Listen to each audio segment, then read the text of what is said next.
Hello friend, नमस्कार। मेरा नाम है संदीप और आप देख रहे हैं nothing impossible YouTube channel. Friends, आज के इस वीडियो में हम लोग यूजीसी नेट प्रथम प्रश्न पत्र में शोध अभिवृत्ति से प्रैक्टिस सेट नंबर 6 को देखने वाले हैं। इस प्रैक्टिस सेट में हम 20 प्रश्नों को कवर करने का प्रयास करेंगे और ये सभी प्रश्न जो हैं आपके परीक्षा पे आधारित प्रश्न हैं। कुछ ऐसे भी प्रश्न होंगे जो प्रीवियस ईयर के भी होंगे तो इसमें इंक्लूड हो गए होंगे। तो बहुत ही इंपॉर्टेंट वीडियो है आप सभी के लिए, आपके एग्जाम के पॉइंट ऑफ व्यू से। तो आप इन सभी प्रश्नों को हो सके तो प्रैक्टिस सेट की तरह भी अटेम्प्ट कर सकते हैं। अगर प्रैक्टिस सेट की तरह अटेम्प्ट करने की आपकी इच्छा ना हो तो आप इसको जो है ऐसे ही देख सकते हैं, क्वेश्चन आंसर की तरह। और एक बात और मैं कहना चाहूँगा, वीडियो को स्टार्ट करने से पहले अगर आप नए व्यूवर हैं तो चैनल को सब्सक्राइब कर सकते हैं और उसके बगल में जो बेल आइकन का बटन होता है उसको आप प्रेस कर लीजिए न्यू वीडियो के नोटिफिकेशन को पाने के लिए। कोई फ्रेंड कहते हैं या कुछ लोग कहते हैं कि सर हमें नोटिफिकेशन वीडियो का नहीं मिल रहा है, तो दोस्तों मैं एक बात बताना चाहूँगा, आपने सब्सक्राइब का बटन तो दबा लिया होता है लेकिन उसके बगल में एक बेल आइकन का बटन होता है। अगर आप दबा भी लेते हो तो इस तरह का दोनों साइड से सिंबल बना होगा तो आपको नोटिफिकेशन हर वीडियो का प्राप्त हो जाएगा। बस मेरा बताने का यही मतलब था कि जो भी दोस्त हमारे हैं इस चैनल से जुड़े हुए जिनको नोटिफिकेशन नहीं मिल रही है वो इस प्रकार से जो है बेल आइकन को प्रेस कर लेंगे तो उनको नोटिफिकेशन हमेशा प्राप्त होती रहेगी। चलिए क्वेश्चन पे आते हैं सीधे और देखते हैं। क्वेश्चन नंबर 1 से सभी महत्वपूर्ण प्रश्न हैं, आप इनको प्रैक्टिस सेट की तरह जरूर अटेम्प्ट करने का प्रयास करें। लास्ट में अपना स्कोर भी मेंशन कर सकते हैं। पहला प्रश्न इसमें दिया गया है, अनुसंधान परिकल्पना को परिभाषित करने का एक उपयोगी तरीका इन चारों विकल्पों में दिया गया है, उसी उपयोगी तरीके को जो है हमें बताना है। पहला ऑप्शन है यह पाठक को प्रभावित करता है। बी ऑप्शन है यह परीक्षण योग प्रस्ताव के विकास की अनुमति देता है। सी ऑप्शन है यह शोध के निष्कर्ष के लिए निर्विवाद प्रमाणों को कायम रखने की अनुमति देता है। और डी ऑप्शन है यह उपयुक्त रूप से वैज्ञानिक है। तो हमें बस यही बताने का प्रयास करना है इन चारों विकल्पों में से कि अनुसंधान परिकल्पना को परिभाषित करने का एक उपयोगी तरीका जो इन चारों विकल्पों में से कौन सा है। तो इसका जो सही आंसर हमारा हो जाएगा वो है आपका ऑप्शन नंबर बी। यह जो है परीक्षण योग्य प्रस्ताव के विकास की अनुमति देता है। तो ये हमारा राइट आंसर हो जाएगा इस प्रश्न के अकॉर्डिंग। अगर आपको लगे कि प्रश्न बहुत ही फास्ट चल रहा है या वीडियो बहुत तेज चल रहा है तो आप इसको पॉज करके अच्छे तरीके से प्रश्नों को पढ़ के जो है उसका आंसर देने का आप प्रयास कर सकते हैं। आइए अगले प्रश्न को देखते हैं। अगला प्रश्न हमारा है प्रश्न नंबर 2। इसमें दिया गया है कि निम्नलिखित में से कौन सी अनुसंधान विधि भारत सरकार द्वारा हर 10 वर्ष के बाद जनगणना के आयोजन में उपयोग होती है। इन चारों विकल्पों में से हमें बताना है। पहला जो ऑप्शन दिया गया है प्रकरण अध्ययन, बी ऑप्शन दिया गया विकासात्मक और सी ऑप्शन दिया गया सर्वेक्षण और डी ऑप्शन है प्रायोगिक। तो इसमें से आपको सही आंसर बताना है। तो इसका जो सही आंसर हमारा हो जाएगा वो है आपका ऑप्शन नंबर सी सर्वेक्षण। प्रश्न में यही पूछा गया है कि इन चारों विकल्पों में से कौन सी अनुसंधान विधि भारत सरकार द्वारा हर 10 वर्ष के बाद जनगणना के आयोजन में उपयोग होती है। तो सर्वेक्षण विधि, जब 10 वर्षों के बाद अगर हम जनगणना करते हैं तो हम फिर से पुनः सर्वेक्षण करते हैं और हम पुराने आंकड़ों से जो है देखते हैं कि हमारे जो भी जनसंख्या के आंकड़े हैं उसमें वृद्धि हुई है या उसमें कमी आई है। जो भी बहुत सारे आंकड़े हम कलेक्ट करते हैं इसके माध्यम से। तो यहाँ पर ऑप्शन सी आपका राइट आंसर हो जाएगा। आइए अगले प्रश्न को देखते हैं। अगला प्रश्न हमारा है प्रश्न नंबर 3। इस प्रश्न में दिया गया है कि एक 9 वर्षीय और 7 वर्षीय की तुलना में लंबा है। एक 9 वर्षीय जो है 7 वर्षीय की तुलना में लंबा है। यह एक उदाहरण है और हमें बताना है इन चारों विकल्पों में से यह एक किसका उदाहरण है। पहला ऑप्शन है लंबवत अध्ययन का, बी ऑप्शन है क्रॉस अनुभागीय अध्ययन का और सी दिया गया है आपका प्रयोगात्मक अध्ययन का और डी ऑप्शन दिया गया है प्रकरण अध्ययन का। तो इसमें से आपको सही आंसर बताना है। तो इसका जो सही आंसर हमारा हो जाएगा वो है आपका ऑप्शन नंबर बी क्रॉस अनुभागीय अध्ययन का जो है। यहाँ पे ये एक एग्जाम्पल दिया गया है आपका कि एक 9 वर्षीय जो है 7 वर्षीय की तुलना में लंबा है। तो यह किसका एग्जाम्पल है यहाँ पर इन चारों विकल्पों में से। तो ये जो है ऑप्शन बी आपका राइट आंसर हो जाएगा। क्रॉस अनुभागीय अध्ययन का जो है ये एक बेहतरीन एग्जाम्पल है। आइए अगले प्रश्न को देखते हैं। अगला प्रश्न हमारा है प्रश्न नंबर 4। इसमें दिया गया है कि मूलभूत अनुसंधान और अनुप्रयुक्त अनुसंधान के बीच मुख्य अंतर क्या है इन चारों विकल्पों में से। पहला ऑप्शन है मूलभूत प्रक्रिया का, बी ऑप्शन है न्यायादर्श का आकार, सी ऑप्शन है उपयोगिता, डी ऑप्शन है उपरोक्त में से सभी। तो इसमें जो सही आंसर आपका हो जाएगा वो है आपका ऑप्शन नंबर सी, उपयोगिता का। यहाँ प्रश्न में यही पूछा जा रहा है कि इन चारों विकल्पों में से मूलभूत अनुसंधान और अनुप्रयुक्त अनुसंधान के बीच मुख्य अंतर क्या होता है। तो उपयोगिता का जो है मुख्य अंतर होता है इनके बीच में। आइए अगले प्रश्न को देखते हैं। अगला प्रश्न हमारा है प्रश्न नंबर 5। इसमें दिया गया है कि एक वास्तविक विश्व प्रयोगशाला बनाने के लिए किस प्रकार की विधि का उपयोग किया जा सकता है इन चारों विकल्पों में से। पहला जो ऑप्शन है सहसंबंधी गुणांक, बी ऑप्शन है क्षेत्र प्रयोग, सी ऑप्शन दिया गया प्रकरण अध्ययन और डी ऑप्शन है यादृच्छिक नियत कार्य के द्वारा। तो यहाँ पर आपको राइट आंसर बताना है। तो इसका जो राइट आंसर हमारा हो जाएगा वो है आपका ऑप्शन नंबर बी, क्षेत्र प्रयोग के द्वारा।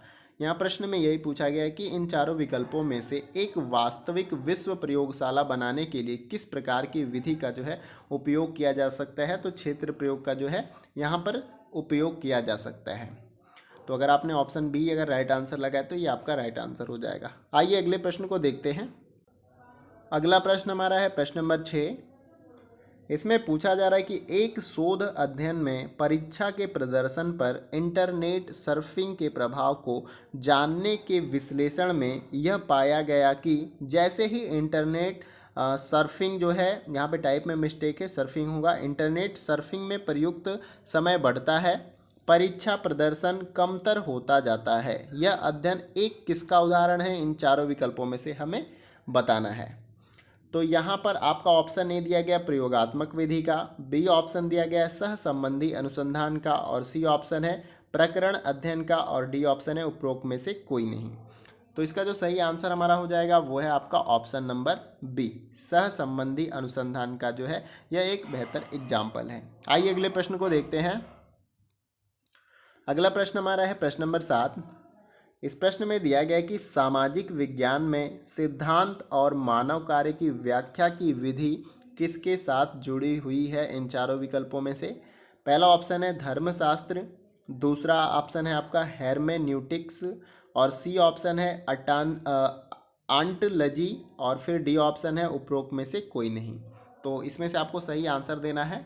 तो इसका जो सही आंसर हमारा हो जाएगा वो है आपका ऑप्शन नंबर बी, हेरमेन्यूटिक्स। यहाँ प्रश्न में यही पूछा गया है कि सामाजिक विज्ञान में सिद्धांत और मानव कार्य की व्याख्या की विधि किसके साथ जुड़ी हुई है। तो हेरमेन्यूटिक्स के साथ जो है यह जुड़ी हुई है।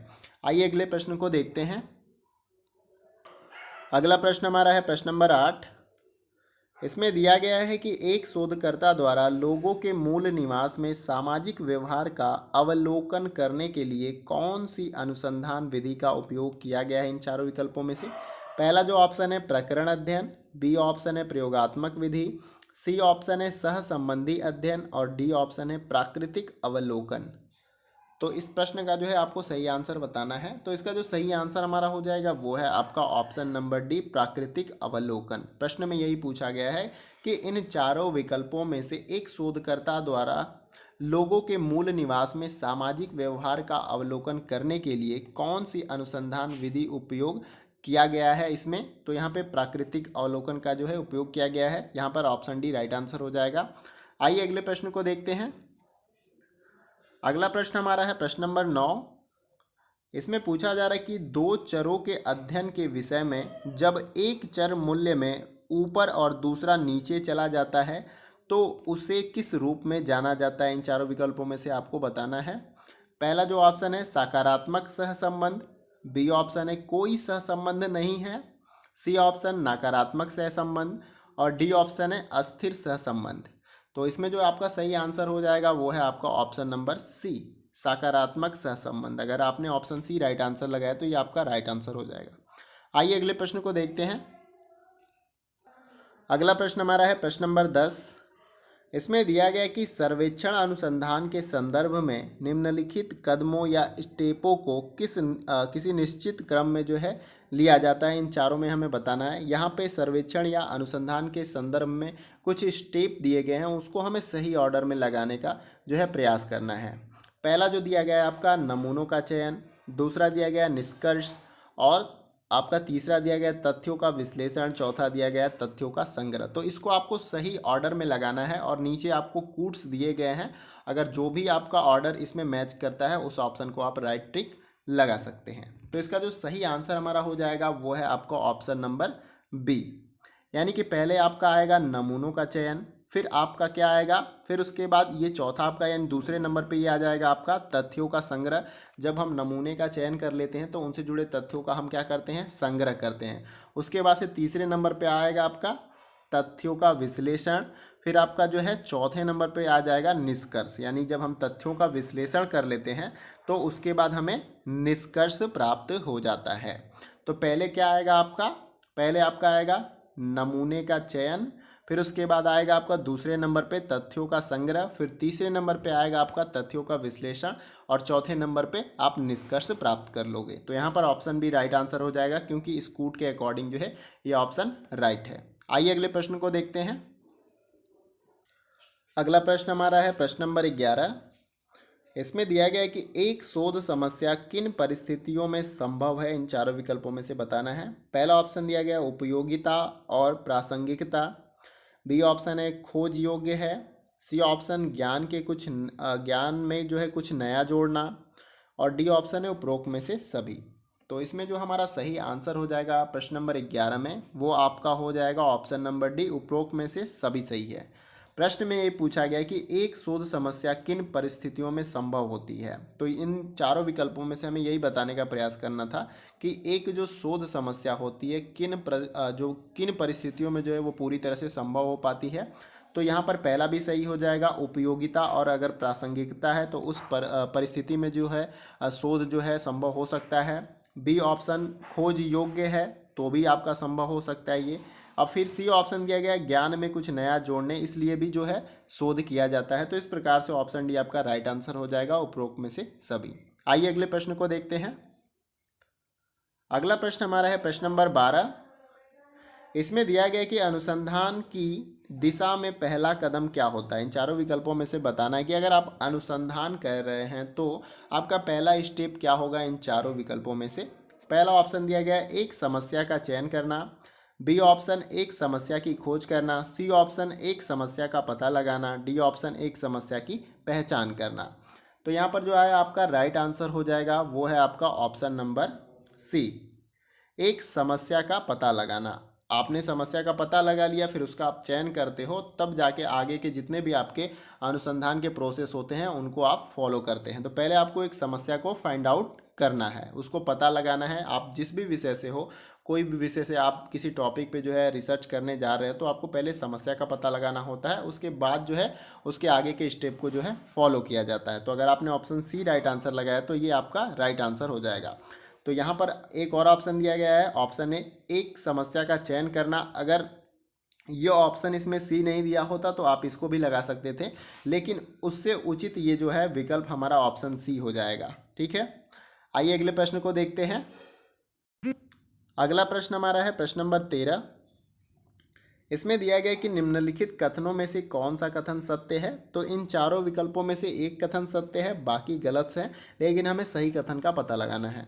पहला ऑप्शन है अनुसंधान में उद्देश्यों को प्रश्न के रूप में स्पष्ट किया जा सकता है। बी ऑप्शन है अनुसंधान में उद्देश्यों को कथन के रूप में स्पष्ट किया जा सकता है। सी ऑप्शन है शोध के उद्देश्य शोध निबंध के पहले अध्याय में वर्णित होते हैं, या तो ऑप्शन डी उपरोक्त में से सभी सही है। तो इसका जो राइट आंसर हमारा हो जाएगा वो है आपका option number B. Option number B आपका राइट आंसर हो जाएगा इस प्रश्न का। अनुसंधान में उद्देश्यों को कथन के रूप में जो है स्पष्ट किया जाता है, यहाँ पर ये स्टेटमेंट आपका सही हो जाएगा। आइए अगले प्रश्न को देखते हैं। अगला प्रश्न हमारा होगा प्रश्न नंबर 14। इसमें पूछा जा रहा है कि एक अच्छी परिकल्पना से क्या तात्पर्य है। इन चारों विकल्पों में से बताने का प्रयास करना है। पहला ऑप्शन है अधिकांश ज्ञात तथ्यों के साथ विधि पूर्वक विशिष्ट और सुसंगत होनी चाहिए। बी ऑप्शन है ऐसे ढंग से निरूपित कथन जिसका तथ्यों के द्वारा परीक्षण किया जा सके। सी ऑप्शन है सीमित दायरा और वैश्विक महत्व नहीं होना चाहिए। डी ऑप्शन उपरोक्त में से सभी सही हैं। तो इसका जो राइट आंसर हमारा हो जाएगा प्रश्न नंबर 14 का, वो है आपका ऑप्शन नंबर डी। उपरोक्त में से सभी जो है आपका राइट हो जाएगा इस प्रश्न के अकॉर्डिंग। प्रश्न में ये पूछा गया है कि एक अच्छी परिकल्पना से क्या तात्पर्य है, तो यहाँ पर ये तीनों सही हो जाएगा आपका, इसीलिए ये ऑप्शन डी हमारा राइट आंसर हो जाएगा। आइए अगले प्रश्न को देखते हैं। अगला प्रश्न हमारा है प्रश्न नंबर 15।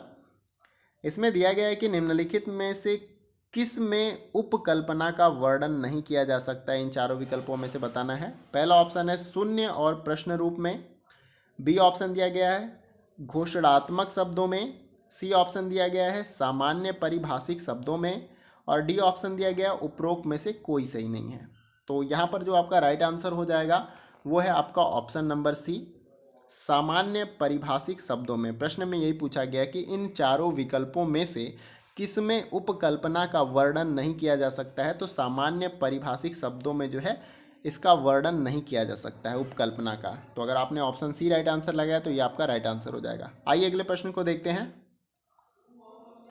अगला प्रश्न हमारा है प्रश्न नंबर 16। इसमें पूछा जा रहा है कि निम्नलिखित कथनों में से कौन सा सही है, यानी इन चारों विकल्पों में से एक कथन जो है आपका सही है, उसको फाइंड आउट करना है। पहला ऑप्शन है अनुसंधान के उद्देश्यों को शोध के पहले अध्याय में वर्णित किया गया है। बी ऑप्शन दिया गया है शोधकर्ता में विश्लेषणात्मक क्षमता होनी चाहिए। सी ऑप्शन दिया गया है परिवर्तनशीलता समस्या का स्रोत है। डी ऑप्शन है उपरोक्त में से सभी सही है। तो इसका जो राइट आंसर हमारा हो जाएगा वो है आपका ऑप्शन नंबर डी, उपरोक्त में से जो है ये सभी सही हो जाएगा। पहला भी सही है आपका, दूसरा भी और तीसरा भी।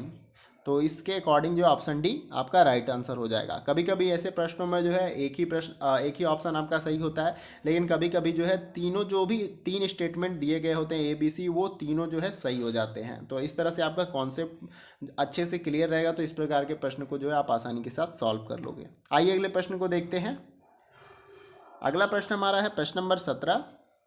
इसमें पूछा जा रहा है कि अच्छे अनुसंधान की अनिवार्य शर्तें कौन सी हैं इन चारों विकल्पों में से। अगर आपको एक अच्छा अनुसंधान करना है तो उसके लिए कौन कौन से ऐसे तत्व हैं या अनिवार्य शर्तें हैं जो जरूरी है। पहला ऑप्शन है अच्छी तरह से तैयारी की गई उपकल्पना, और बी ऑप्शन दिया गया एक अच्छा शोध पर्यवेक्षक, और सी ऑप्शन दिया गया पुस्तकालय में पर्याप्त पुस्तकें, और डी ऑप्शन है अच्छी तरह से निरूपित की गई समस्या। तो इसमें जो हमारा राइट आंसर हो जाएगा वो है आपका ऑप्शन नंबर ए, अच्छी तरह से तैयार की गई उपकल्पना जो है अच्छे अनुसंधान की अनिवार्य जो है शर्त होती है, आवश्यक तत्व होती है यहाँ पर। तो अगर आपने ऑप्शन ए लगाया है राइट आंसर तो ये आपका सही आंसर हो जाएगा। आइए अगले प्रश्न को देखते हैं। अगला प्रश्न हमारा है प्रश्न नंबर 18। इसमें दिया गया है कि अनुसंधान प्रक्रिया की परिशुद्धता निम्न में से किस पर निर्भर करती है इन चारों विकल्पों में से। पहला ऑप्शन है शोधकर्ताओं की निष्पक्ष अभिवृत्ति, बी ऑप्शन है न्यायादर्श का आकार, सी ऑप्शन है प्रयुक्त अनुसंधान विधि, और डी ऑप्शन है उपरोक्त में से सभी। तो इस प्रश्न का जो हमारा सही आंसर हो जाएगा वो है आपका ऑप्शन नंबर डी, उपरोक्त में से सभी सही है। प्रश्न में यही पूछा जा रहा है कि इन चारों विकल्पों में से अनुसंधान प्रक्रिया की परिशुद्धता जो है निम्न में से या इन चारों विकल्पों में से किस पर निर्भर करती है। शोधकर्ताओं की निष्पक्ष अभिवृत्ति पर भी, और फिर दूसरा जो ऑप्शन हमारा बी दिया गया है न्यायादर्श का आकार, फिर आपका सी ऑप्शन दिया गया प्रयुक्त अनुसंधान विधि। तो ये तीनों जो है हमारा सही हो जाएगा। इसी प्रकार से जो है ऑप्शन डी हमारा उपरोक्त सभी वाला ऑप्शन राइट हो जाएगा। आइए अगले प्रश्न को देखते हैं। अगला प्रश्न हमारा है प्रश्न नंबर 19। इसमें दिया गया है कि निम्नलिखित में से किसे वैज्ञानिक सामाजिक सर्वेक्षण के पिता के रूप में सम्मानित किया जाता है। तो यहाँ पर पहला ऑप्शन दिया गया बेस्ट, बी ऑप्शन दिया गया है बूथ महोदय को, सी ऑप्शन दिया गया डार्विन महोदय को, और डी ऑप्शन है उपरोक्त में से कोई सही नहीं है। तो यहाँ पर जो है राइट आंसर हमारा हो जाएगा वो है आपका ऑप्शन नंबर बी बूथ महोदय को। अगर आपने ऑप्शन बी राइट आंसर लगाया तो ये आपका राइट आंसर हो जाएगा। आइए अगले प्रश्न को देखते हैं।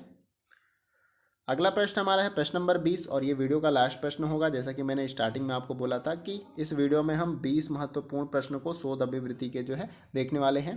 तो 20वें प्रश्न में दिया गया है कि एक शोध योजना किस प्रकार की होनी चाहिए, इन चारों विकल्पों में से हमें बताना है।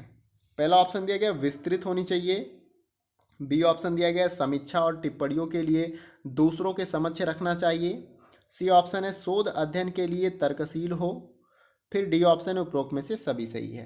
तो यहाँ पर आपका राइट आंसर जो है ऑप्शन नंबर डी हो जाएगा। उपरोक्त में से सभी सही है। एक शोध योजना किस प्रकार की होनी चाहिए? तो विस्तृत होनी चाहिए और उसके साथ साथ समीक्षा और टिप्पणियों के लिए दूसरों के समक्ष उसको रखना चाहिए। और फिर सी ऑप्शन जो दिया गया है, शोध अध्ययन के लिए जो है तर्कशील हो। तो ये सभी सही हो जाएगा। इस प्रकार से जो है आपका ऑप्शन नंबर डी जो है राइट आंसर हो जाएगा इस प्रश्न का। तो ये हमारा 20वां प्रश्न था इस वीडियो का, प्रैक्टिस सेट वीडियो का। उम्मीद करता हूँ जितने भी मैंने आपको प्रश्न कराए वो सभी बहुत ही इंपॉर्टेंट है आपके एग्जाम के पॉइंट ऑफ व्यू से। तो आपने जो है इसमें मैक्सिमम स्कोर जो है प्राप्त किया होगा, यानी 20 प्रश्नों में से आपने 15-16 क्वेश्चन सही किए होंगे। अगर सही नहीं होते 20, 15, 16, 17 तो उसके लिए कोई घबराने की बात नहीं है। आप प्रैक्टिस सेट को कंटिन्यूअस करिए। जो भी टॉपिक आपको इसमें से क्लियर नहीं है उसको फिर से पढ़िए, या आपको किसी टॉपिक पे समस्या हो रही है तो उसके बारे में भी आप कमेंट बॉक्स में बता सकते हैं। उस पर भी जो है मैं कोशिश करूंगा कि आपको वीडियो बना के प्रोवाइड कर दूंगा। तो उम्मीद करता हूँ आपको वीडियो का सेशन पसंद आया होगा। तो वीडियो पसंद आया तो आप एक लाइक ज़रूर कर दें। आपके एक लाइक से हमें बहुत सारा मोटिवेशन मिलता है। हमें लगता है आप हमारी वीडियो को देखते हैं और हमें आपके लिए कंटिन्यूअस वर्क करना चाहिए। कमेंट बॉक्स में आप अपने फीडबैक भी दे सकते हैं। अगर किसी प्रश्न में समस्या है तो उसके बारे में भी आप मेंशन करके मुझे बता सकते हैं। मैं उसका जवाब जो है आपको पर्सनली देने का प्रयास करूँगा। इसके साथ साथ कमेंट बॉक्स में आपको किसी और टॉपिक या जो आपके लिए इम्पोर्टेंट हो तो उसके बारे में भी आप मेंशन कर सकते हैं, ताकि हम उस पर आपको वीडियो बना के प्रोवाइड कर सकें। तो लाइक कर दें वीडियो को, इसके साथ साथ शेयर करें ताकि दूसरों दोस्तों को भी जो है इससे हेल्प मिल सके। आपको इससे हेल्प मिल रही है तो आपका दायित्व बनता है कि आप दूसरों को भी शेयर करें ताकि उनको भी इससे हेल्प मिल सके। और एक बात और कहना चाहूँगा, अगर इस चैनल पर आप पहली बार आए तो चैनल को जरूर सब्सक्राइब कर लीजिएगा और उसके बगल में जो बेल आइकन का बटन होता है इस प्रकार से आप उसको प्रेस कर लीजिएगा न्यू वीडियो के अपडेट्स को पाने के लिए। तो फ्रेंड्स आज के वीडियो में बस इतना ही। फिर मिलते हैं नेक्स्ट वीडियो में कुछ और इंपॉर्टेंट टॉपिक और इंपॉर्टेंट क्वेश्चन के साथ। तब तक के लिए जय हिंद, जय भारत।